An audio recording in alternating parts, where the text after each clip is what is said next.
भरपूर बरसां ठेड़ीअ में कादी शूटिंग बॉल क्लब पारां all Sindh shooting ball tournament मुनक़िद कराई वई आहे।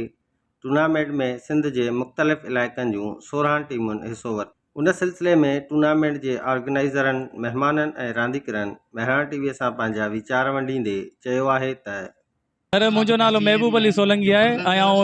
इंटरनेशनल खिलाड़ी आहियां, क़ौमी टीम जो कप्तान आहियां। असां एशियन चैंपियनशिप भी खेॾण विया हुआसीं नेपाल जे अंदरि, जंहिंजो best player of the Asia जो टाइटल मूंखे मिलियो अलहमदिल्ला। ही सिंध जे लाइ तमामु वॾो एज़ाज़ जी ॻाल्हि आहे, पाकिस्तान जे लाइ हेॾो वॾो इवेंट ऑर्गेनाइज़ कयो वियो आहे काज़ी शूटिंग बॉल क्लब ठेड़ी।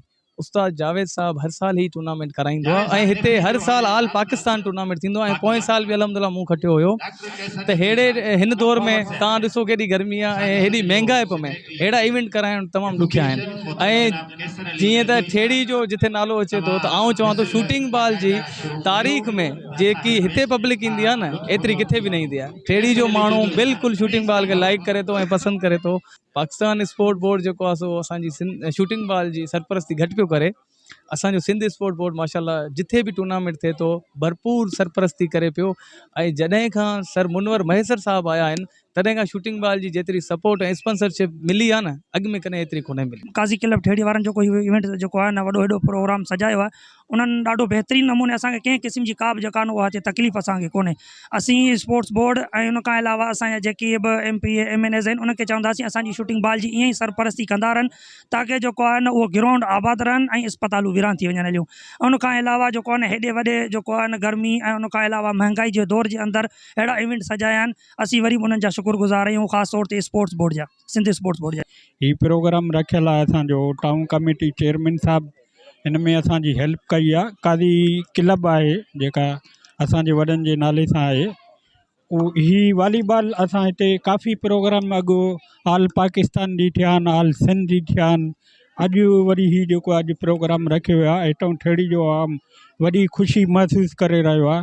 ही इवेंट हिते थींदा रहंदा आहिनि, इंशाल्लाह वरी कोशिशि कंदासीं इन खां अञा ॾींहुं वॾे पैमाने ते प्रोग्राम ॾी कराईंदासीं। ही ऑल पाकिस्तान टूर्नामेंट आहे, हिन में सिंध पंजाब जूं टीम आहिनि। हिन में फ़ाइदो इहो थींदो असांजा नौजवान हिन जे पासे लड़ी वेंदा ऐं ॿियनि बुराइनि पुछड़ाइनि खां बची वेंदा।